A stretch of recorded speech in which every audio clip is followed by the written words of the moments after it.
So hello everyone. JCC Gurukul के सभी member वासियों की तरफ से आप सभी को जोहार अभिनंदन व्यक्त करते हैं। जामताड़ा चौकीदार भर्ती स्पेशल अंतिम प्रहार के सीरीज को हम लोग कंटिन्यू आगे गति प्रदान करते हुए आज के सेशन में हम लोग इसका दूसरा लेक्चर को डिस्कशन करने वाले हैं। जो अभ्यर्थी नए हैं, अंतिम प्रहार के नाम से आप लोग का ऑलरेडी एक मैराथन सेशन आप लोग को प्रोवाइड कर दिया गया है। साथ ही जानकारी के लिए इस सेशन में हम लोग सभी सब्जेक्ट को मीन्स आप लोगों का सबसे पहले तो हम लोग यहाँ पे जामताड़ा ज़िला का डिस्कशन करते हैं। देन आफ्टर हम लोग यहाँ पे झारखंड जीके के भी प्रश्न को इंक्लूड किए हैं। साथ में तीसरा आप लोग का साइंस का प्रश्न और फोर्थ है आप लोग का ऑल इंडिया जनरल नॉलेज, साथ ही मैथ के भी प्रश्न। और ये जैसा कि झारखंड में अब तक ऑलरेडी 21 ज़िला में एग्जामिनेशन हो चुकी है। 21 ज़िला का क्वेश्चन पेपर एनालिसिस वो चीज़ देखने के बाद ये प्रैक्टिस सेशन आप लोगों को प्रोवाइड किए जा रहे हैं। सो चलिए सेशन को हम लोग प्रारंभ करते हैं। पहला प्रश्न है, देखिए, कर्मदाहा मेला किस प्रखंड में लगता है? कर्मदाहा मेला, तो कर्मदाहा मेला ये आप लोगों का जामताड़ा के नारायणपुर प्रखंड में इसका आयोजन किया जाता है। अगला प्रश्न है, जामताड़ा जिला का वाहन विवरण कोड क्या है? तो जामताड़ा जिला का वाहन विवरण कोड JH21 है। जामताड़ा जिला के किस प्रखंड में सर्वाधिक गांव हैं? जामताड़ा जिला के किस प्रखंड में सर्वाधिक गांवों की संख्या है? तो वो प्रखंड है आप लोग का नारायणपुर प्रखंड। अगला प्रश्न है, देखिए, जामताड़ा जिला में कुल कितने प्रखंड हैं? जामताड़ा जिला में कुल प्रखंड की संख्या बात करते हैं तो कुल प्रखंड की संख्या आप लोगों का जामताड़ा जिला के अंतर्गत 6 प्रखंड है। जामताड़ा जिला में कुल उप संभाग की संख्या कितनी है? उप संभाग कई अभ्यर्थी जो तो पढ़ चुके हैं उनके लिए ये प्रश्न तो आसान है, बट जो अभ्यर्थी नहीं पढ़े हैं उनके लिए प्रश्न आसान रहते हुए भी काफ़ी डिफ़िकल्ट है। उप संभाग से तात्पर्य है आप लोग का अनुमंडल। अब ये प्रश्न इजी हो गया होगा, तो देख सकते हैं एग्जामिनर इसी तरीके से प्रश्न को डिफ़िकल्ट बनाता है। प्रश्न तो है आप लोग का आसान, लेकिन ऐसा शब्द यहाँ पे क्वेश्चन में यूज कर दिया गया है जो कि आप लोग जानते हुए भी ना जान रहे हैं इस प्रश्न को। और ये तभी आप लोग का क्लियर हो पाएगा जब आप ले एक सिस्टमेटिक तरीके से एक कंटेंट, ऑथेंटिक कंटेंट के साथ आप तैयारी कीजिएगा, तभी इन प्रश्नों को आप लोग टैकल कर पाइएगा। अगला प्रश्न है, जामताड़ा जिला में कुल जनसंख्या निवास करती है? 2011 के डाटा के अनुसार जामताड़ा जिला में कुल जनसंख्या 7,91,042 जनसंख्या निवास करती है। जामताड़ा जिला का जनसंख्या घनत्व है, तो जामताड़ा जिला का जो जनसंख्या घनत्व है वो है 437। जामताड़ा जिला का साक्षरता दर कितना है? देखिए, भले प्रश्न हम लोग यहाँ पे जैसे कि यही प्रश्न देख लेते हैं। एक प्रश्न हम लोग कर रहे हैं कि साक्षरता दर बात करते हैं हम लोग जामताड़ा जिला का कितना है, तो यहाँ का साक्षरता दर है 64.59%। साथ में आप लोग को क्या करना है, रफ पेन आप लोग का कॉपी बगल में होना चाहिए। जैसे हम लोग ये साक्षरता दर पढ़ें तो तुरंत आप लोगों को महिला साक्षरता दर, पुरुष साक्षरता दर आप लोग को रफ कॉपी में लिख लेना है। हम लोग जनसंख्या पढ़े तो तुरंत आप लोगों को जनसंख्या लिखना है कि इतना है, ग्रामीण जनसंख्या इतनी है, शहरी जनसंख्या इतनी है। जनसंख्या की दृष्टि से जामताड़ा जिला का स्थान ये है। ये तुरंत आप लोग को रफ पेपर में रिमाइंड करके लिखना है। और इस तरीके से जब आप लोग एक दूसरे से लिंक करते हुए आप लोग रफ पेपर में लिखते हुए याद करते हैं तो वो चीज़ लंबे समय तक आप लोगों के दिमाग में वो चीज़ कंठस्थ रह जाती है। अगला प्रश्न देखिए, जामताड़ा जिला का ग्रामीण जनसंख्या है, तो जामताड़ा जिला का जो ग्रामीण जनसंख्या वो है 7,15,296। जामताड़ा जिला का समुद्र तल से ऊंचाई कितना है? तो जामताड़ा जिला का समुद्र तल से ऊंचाई 155 मीटर है। जामताड़ा जिला अपना उत्तरी सीमा बनाता है, उत्तर के दिशा में किस जिला के साथ सीमा को साझा करता है? देवघर जिला। यही प्रश्न देखिए, एक दिशा आप लोग से यहाँ पे पूछा गया है, तुरंत आप लोगों को रफ कॉपी में लिखना है दक्षिण के तरफ इसके साथ, पूरब के साथ इसके साथ, पश्चिम के साथ, इसके साथ कितने जिलों के साथ सीमा टच करता है, कितने राज्यों के साथ सीमा टच करता है, तुरंत आप लोग को रिमाइंड करके रफ पेपर में वो चीज़ लिखना है। जामताड़ा जिला का मुख्यालय कहाँ है? तो जामताड़ा जिला का जो मुख्यालय है वो जामताड़ा में अवस्थित है। क्षेत्रफल की दृष्टि से जामताड़ा जिला का स्थान कितना है? अब देखिए, क्षेत्रफल की दृष्टि से स्थान पूछा गया है कि जामताड़ा जिला का स्थान कितना है, तो 21वां स्थान। तुरंत यहाँ पे क्या करना है, क्षेत्रफल लिख लेना है आप लोग का। जामताड़ा जिला का कुल क्षेत्रफल इतना है। क्षेत्रफल की दृष्टि से कितना स्थान पर है वो चीज़ तो आप देख ही चुके हैं यहाँ पे। अगला प्रश्न देखिए, क्षेत्रफल की दृष्टि से जामताड़ा जिला का सबसे बड़ा, करेक्शन कर लीजिएगा यहाँ पे, प्रखंड कौन सा है? क्षेत्रफल की दृष्टि से सबसे बड़ा प्रखंड कौन सा है? तो क्षेत्रफल की दृष्टि से जामताड़ा जिला का सबसे बड़ा प्रखंड की बात करते हैं तो वो है आप लोग का कुंडित प्रखंड। नेक्स्ट प्रश्न है, क्षेत्रफल की दृष्टि से जामताड़ा जिला का सबसे छोटा, यहाँ पे भी करेक्शन कर लीजिएगा, सबसे छोटा प्रखंड कौन सा है? किसकी दृष्टि से? क्षेत्रफल की दृष्टि से, तो वो सबसे छोटा प्रखंड है करमाटांड प्रखंड। अगला प्रश्न है, जामताड़ा जिला के वर्तमान डीसी कौन है? यहाँ से हम लोग कुछ है 5 प्रश्न जो कि करंट अफेयर से रिलेटेड है। तो जामताड़ा जिला के वर्तमान डीसी उपायुक्त, जामताड़ा जिला के वर्तमान जो डीसी की बात करते हैं वो हैं आप लोग के कुमुद सहाय। जामताड़ा जिला के वर्तमान एसपी सुपरिटेंडेंट पुलिस कौन है? तो एहतेशाम वकारिब हैं। जामताड़ा जिला के वर्तमान उप विकास आयुक्त कौन हैं? वर्तमान उप विकास आयुक्त तो वो हैं निरंजन कुमार। जामताड़ा के वर्तमान अनुमंडल पदाधिकारी कौन हैं? अनुमंडल पदाधिकारी तो अनंत कुमार हैं। निम्न व्यक्ति जामताड़ा जिला से संबंध रखते हैं, इनमें से कौन से व्यक्ति जामताड़ा जिला से संबंधित रखते हैं? और वो काफ़ी प्रचलित व्यक्ति हैं, वो हैं ईश्वर चंद्र विद्यासागर। तो इस प्रकार हम लोग का यहाँ पे जामताड़ा जिला के प्रश्न समाप्त होते हैं। अब इसके बाद हम लोग झारखंड जीके के प्रश्न की तरफ मूव ऑन करते हैं। इससे पहले आप सबों की जानकारी के लिए, जो अभ्यर्थी अभी तक इस पेड क्लास से नहीं जुड़े हैं तो आप अपने आप से एक बहुत ही बड़ी, समझिए कि वो चीज़ खिलवाड़ कर रहे हैं। मैं ये चीज़ इसलिए इस बैच से जुड़ने के लिए आप सबों को इतना प्रेरित कर रहा हूँ, आप सबों को इतना कर रहा हूँ, क्योंकि देखिए मुझे अपने स्टडी जो कंटेंट दिया गया उस पर काफ़ी बिलीव, भरोसा है और वो काफ़ी मेहनत के बाद आप लोग के लिए तैयार किया गया है। ये चीज़ मैं इसलिए इतने दावे के साथ कह पा रहा हूँ क्योंकि देखिए झारखंड का 24 जिला का हम लोग यहाँ पे क्लासेस प्रोवाइड कर रहे हैं, जिनमें कि ऑलरेडी 21 जिला का एग्जामिनेशन हो चुकी है और 21 जिला का एग्जामिनेशन होने के तत्पश्चात हर एक जिला में 40 से 45 प्रश्न डायरेक्टली यहाँ के स्टडी कंटेंट से वो चीज़ प्रश्न देखने को मिले हैं। ये चीज़ आप लोग अलग अलग जिला का जो क्वेश्चन पेपर कराया गया है, रिव्यू जो दिए गए हैं, एनालिसिस, कमेंट सेक्शन में आप जाकर के विद्यार्थियों का फीडबैक देख सकते हैं। साथ ही इस चैनल के कम्युनिटी पोस्ट में जाइए, वहाँ पे जितने भी अभ्यर्थियों का सिलेक्शन हो चुका है अलग अलग जिलों का, सारे लोगों का वहाँ पे रोल नंबर, ये चीज़ आप लोग को दिया गया है। कुछ के वहाँ पे आप लोग के शॉर्ट वीडियोस भी आप लोग को पड़े हैं, वो भी जा कर के देख सकते हैं। और ये चीज़ जितना भी समय आप लोग के लिए बचा हुआ है, यदि इस बचे हुए समय में भी यदि आप एक सही कंटेंट के साथ आप सही स्टडी मटेरियल को फॉलो करते हैं तो यकीन मानिए ये जो भी आप लोग के समझ 2, 4, 6 दिन बचे हुए हैं, इसमें भी यकीन मानिए 40 से 45 प्रश्न आप लोग के मुट्ठी में होंगे। अब ये नहीं कि कोई वर्षों से पढ़ ही नहीं रहा और वो चीज़ यहाँ पे जुड़ जाता है तो उनका भी 40-45 आ जाएगा, वैसा नहीं कहेंगे। जो देखिए तैयारी जिनकी पढ़ाई चालू है, भले इस एग्ज़ाम के लिए अलग से डेडिकेटेड नहीं है, किसी अन्य एग्ज़ाम में वो फोकस किए हुए हैं, रेलवे एसएससी झारखंड का फोकस किए हुए हैं, चौकीदार सिर्फ फॉर्म भर के छोड़ दिए, नाता दूर था, कोई बात नहीं। आपको सिर्फ कमी है एक सही कंटेंट का, जो कि एक जगह इकट्ठा मिलना चाहिए और वो चीज़ आप लोगों को दूर कर रहा है आपके सारी समस्याओं को ये ऑनलाइन क्लासेस। क्लास से कैसे जुड़ सकते हैं? देखिए प्ले स्टोर में जाइए, शुभम गुरुकुल एप्लीकेशन को सर्च कीजिए, उस ऐप को डाउनलोड करके वहीं से आप लोग जुड़ सकते हैं। किसी तरह का कोई भी जानकारी चाहिए देन आप इस नंबर पे कांटेक्ट कर सकते हैं।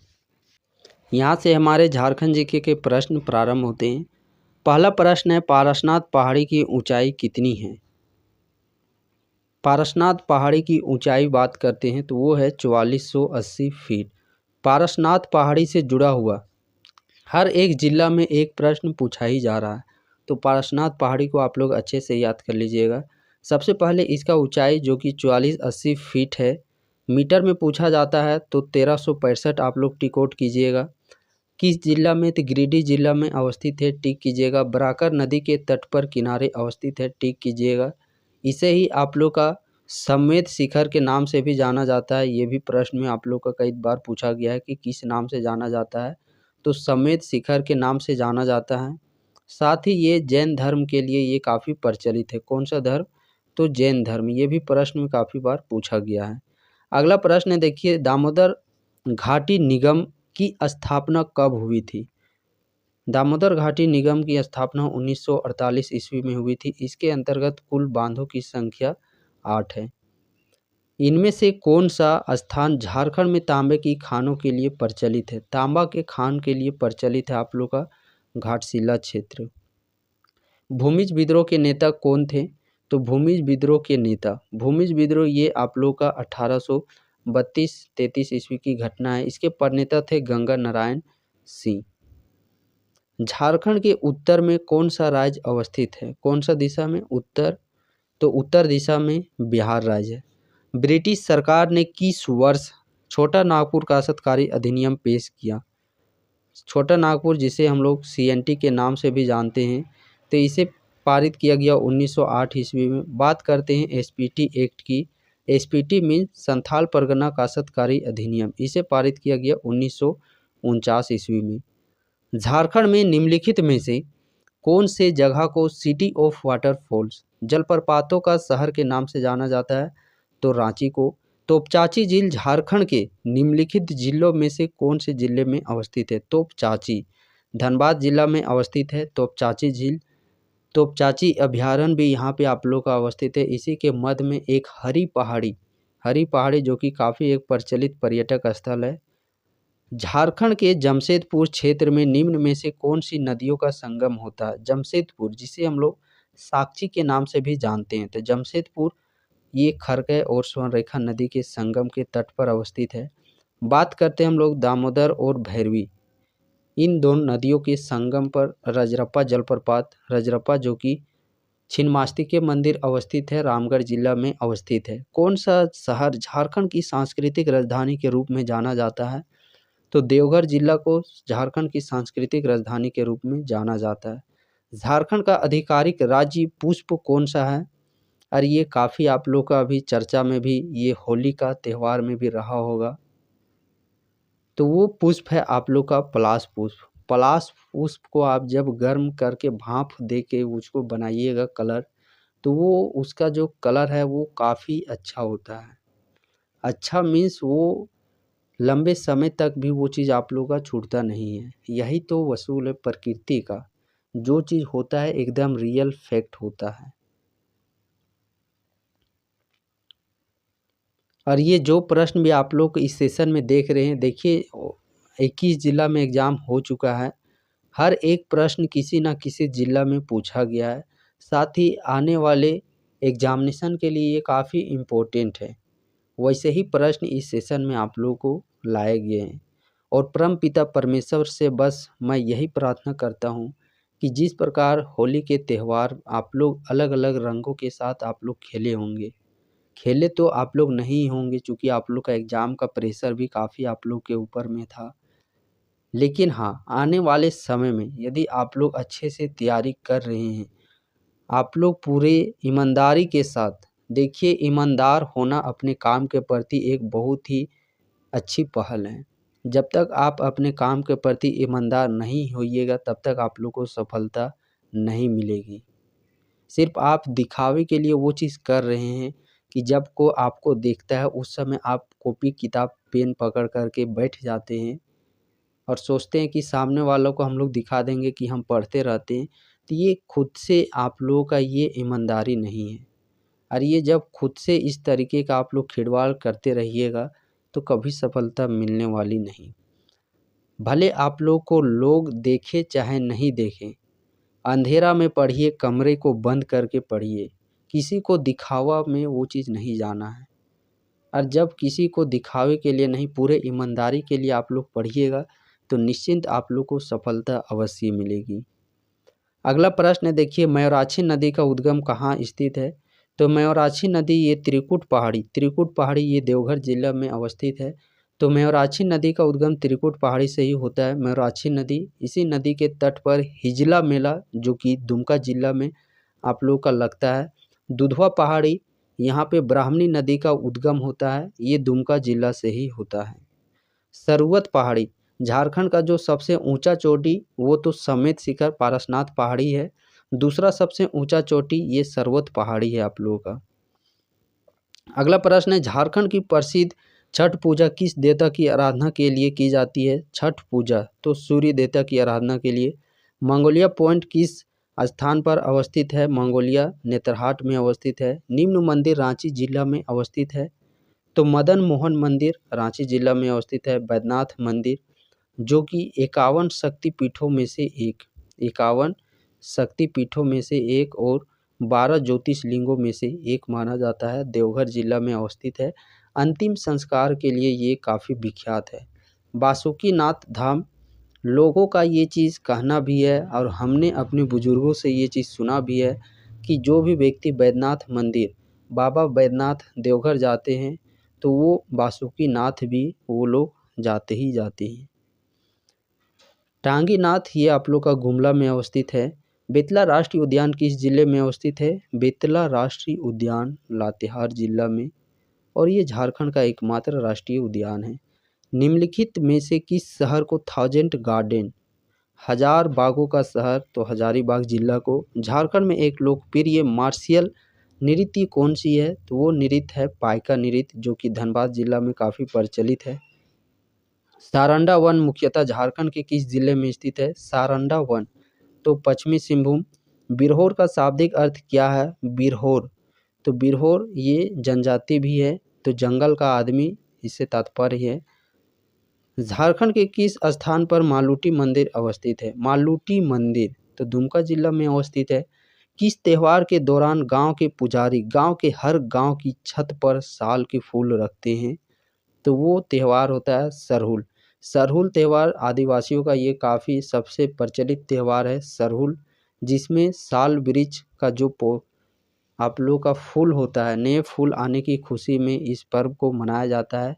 चैत माह के तृतीय शुक्ल पक्ष को, ये अप्रैल मंथ में ही आप लोग का मनाया जाता है, जो कि आने वाले समय में इसका मनाया जाएगा। किस स्वतंत्रता सेनानी को अंग्रेजों ने 3 मार्च 1900 ईस्वी का चक्रधरपुर जमकोपाई जंगल में सोते हुए गिरफ्तार किया था? तो वो व्यक्ति को बिरसा मुंडा थे। झारखंड के किस जिले में गौतम बुद्ध वन्यजीव अभयारण्य अवस्थित है? गौतम बुद्ध वन्यजीव अभयारण्य कोडरमा जिला में अवस्थित है। झारखंड उच्च न्यायालय के न्यायाधीश की सेवानिवृत्ति की उम्र सीमा कितने वर्ष की होती है? तो 62 वर्ष। देखिए, जो भी राज्य के हाई कोर्ट होते हैं वहाँ पे 62 वर्ष, जो सुप्रीम कोर्ट होता है वहाँ पे 65 वर्ष। तो इस प्रकार हम लोग का यहाँ पे झारखंड के प्रश्न समाप्त होते हैं। अब हम लोग चलिए कुछ मैथ के प्रश्न हम लोग देख लेते हैं। एक समकोण त्रिभुज की भुजाओं की लंबाई का अनुपात 5, 12, 13 है और इसका परिमाप 90 सेंटीमीटर है। त्रिभुज का क्षेत्रफल ज्ञात कीजिए। तो समकोण त्रिभुज का भुजा या किसी भी त्रिभुज का भुजा क्या होता है? सारे भुजाओं का योग। तो समकोण त्रिभुज का योग हम लोग यहाँ पे परिमाप निकाल लेते हैं। तो परिमाप सारे भुजाओं का योग, और जो भी अनुपात में दिया रहता है तो सबके साथ हम लोग x लगाना है। 5x, 12x, 13x, जब सबको हम लोग जोड़िएगा 12, 13, 25, 25, 5, 30, 30x निकल के आएगा इसका परिमाप। और दिया कितना हुआ है संख्या में? तो 90 दिया हुआ है। जब x का मान निकालेंगे हम लोग को, x का मान तो हम लोग का यहाँ पे निकल के आएगा 30। अब x का मान 30 है, सॉरी 3 निकल के आएगा, 3 निकल के आएगा x का मान। तो 5x तो 5 तिया 5 का अब हम लोग x था तो यहाँ पे अब हमारा 15 हो गया, 12 तिया 36 हो गया, 13 तिया 39 हो गया। और ये जब समकोण त्रिभुज की बात कर रहा है तो समकोण त्रिभुज का क्षेत्रफल कितना होता है 1/2 आधार गुणे ऊंचाई। ये होता है समकोण, एक कोण उसका 90 डिग्री का। तो सबसे बड़ा कर्ण होता है, तो सबसे बड़ा भुजा हमारा क्या है 13। 13 का मान 13x का मान कितना था 39। आधार हम लोग 5x मानते हैं तो 15 है और इधर हमारा 36 है। ये आधार हुआ, ये ऊंचाई हुआ। तो 1/2 आधार गुणे ऊंचाई। आधार कितना है 15, ऊंचाई कितना है 36। इसको हम लोग कट करेंगे, देखिए 18 दूनी 36। जब 18 और 15 को आप लोग इंटू कीजिएगा, जब गुना करेंगे तो ये हमारा निकल के आएगा 270। सो इस प्रश्न का सही आंसर हो जाएगा 270। 5 अभाज्य संख्याओं का औसत। प्रथम 5 अभाज्य। अभाज्य संख्या किसको कहते हैं, जो कि एक तो अपने आप से करता है और एक से करता है। अभाज्य संख्या तो प्रथम पहले 5, 2 हो गया, 3 हो गया, 5 हो गया, 7 हो गया और 11 हो गया। ये हमारा 3 हो गया। जब सभी को जोड़ेंगे हम लोग तो 28 निकल के आएगा। और औसत एवरेज निकालते कैसे, सभी संख्याओं का योग बट्टा में कुल संख्या, सभी संख्याओं का योग 28 निकल के आ गया और कुल संख्या कितना है 5। जब ये क्रॉस कीजिएगा तो 5.6 प्रश्न का सही आंसर। एक व्यक्ति 1600 मीटर लंबे मार्ग को 4 मिनट में पार करता है, उसकी चाल किलोमीटर में कितनी होगी। चाल पूछा है तो चाल स्पीड इज इक्वल टू दूरी बट्टा में समय। दूरी कितना है 1600 मीटर, समय 4 मिनट। अब देखिए प्रश्न में क्या पूछा है, स्पीड को किलोमीटर प्रति आवर में निकालना है। तो 1600 मीटर जब किलोमीटर में चेंज करेंगे तो 1000 से हम लोग को भागा। ये इसलिए चूँकि 1 किलोमीटर बराबर 1000 मीटर। मिनट है, जब हम लोग इसको घंटा में चेंज करेंगे तो 60 से गुना और 60 से भागा। 60 से जब भागा देंगे तो ये चीज़ 60 हमारे यहाँ पे ऊपर चला जाएगा। अब इसको कैलकुलेशन कीजिए, 3 जीरो हमारा शून्य चला गया, 1 और यहाँ पे 2 चला गया, 4 चौके 16, फिर 4 छक्के 24। तो 24 किलोमीटर प्रति आवर सही प्रश्न आंसर। 37/55 का कितना प्रतिशत है, तो जिसको निकालना होता है उसको ऊपर रखते हैं और जिससे तुलना करते हैं उसको नीचे निकलते हैं। फिर इंटू जब प्रतिशत निकालना हो तो 100 से गुना। ये जब सारा आप लोग कैलकुलेशन कीजिएगा तो यहाँ पे हम लोग का निकल के आएगा 67.27%। अगला प्रश्न देखिए, एक बल्ला 750 रुपये में खरीदा जाता है और 8% की हानि पर बेचा जाता है, इसका विक्रय मूल्य क्या होगा। तो 750 रुपये में क्या किया गया है खरीदा, और जो भी क्रय मूल्य होता है वो अपने आप में 100% होता है। 8% की हानि तो 92%। जब ये पूरा आप लोग कैलकुलेशन कीजिएगा तो यहाँ पे सही आंसर निकल के आएगा 690। अब यहाँ पे हम लोग का साइंस का प्रश्न प्रारंभ होता है। एटम में न्यूट्रॉन की खोज किसने की थी। न्यूट्रॉन की खोज चेडविक के द्वारा। इसरो का मुख्यालय कहाँ अवस्थित है। इसरो का मुख्यालय बंगलोर में अवस्थित है। प्रकाश वर्ष इकाई है, तो प्रकाश वर्ष किसकी इकाई है, दूरी मापने की इकाई है। मानव अंडाणु में क्रोमोजोम्स की संख्या कितनी होती है, तो 46। 46 इसे दूसरे रूप में भी हम लोग इसे इस प्रकार दिया जा सकता है कि 23 जोड़ा। तो ऑप्शन में देखना है कि 23 जोड़ा लिखा हुआ है या फिर सिंपल 46। कौन सा विटामिन रक्त के जमने में सहायक होता है, तो विटामिन के रक्त के थक बनाने में सहायक होता है।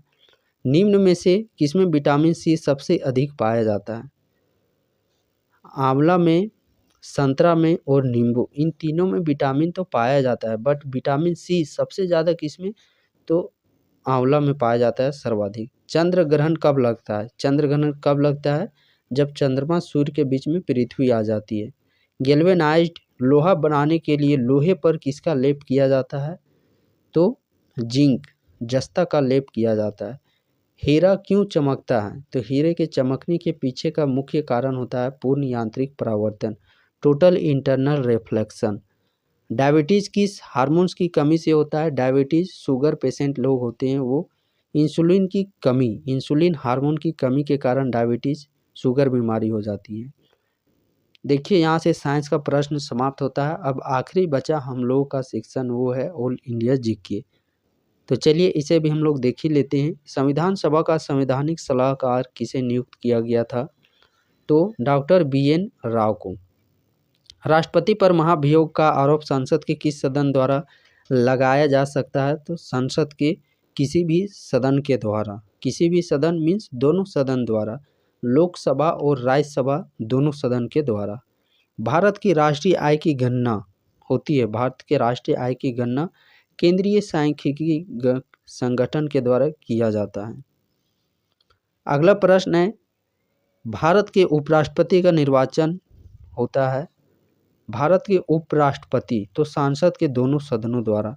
यही जब आप लोग का राष्ट्रपति का निर्वाचन की बात करते हैं तो राष्ट्रपति के निर्वाचन, ये देखिए ये दोनों सदन तो शामिल रहता ही रहता है, लोकसभा राज्यसभा। इसके अलावा आप लोग का यहाँ पे विधानसभा के भी सदस्य इंक्लूड हो जाते हैं। भारत के संविधान में सम्मिलित समवर्ती सूची किस देश का देन है? तो समवर्ती सूची ऑस्ट्रेलिया से लिया गया है। राज्यसभा के 1/3 सदस्य, राज्यसभा के 1/3 सदस्य प्रत्येक कितने वर्ष में सेवानिवृत्त होते हैं? तो प्रत्येक 2 वर्ष में। भारत के किस वैज्ञानिक को सर्वप्रथम भौतिक के क्षेत्र में नोबेल पुरस्कार दिया गया? तो सीवी रमन को। अगला प्रश्न देखिए, संविधान की किस अनुसूची में दल बदल के आधार पर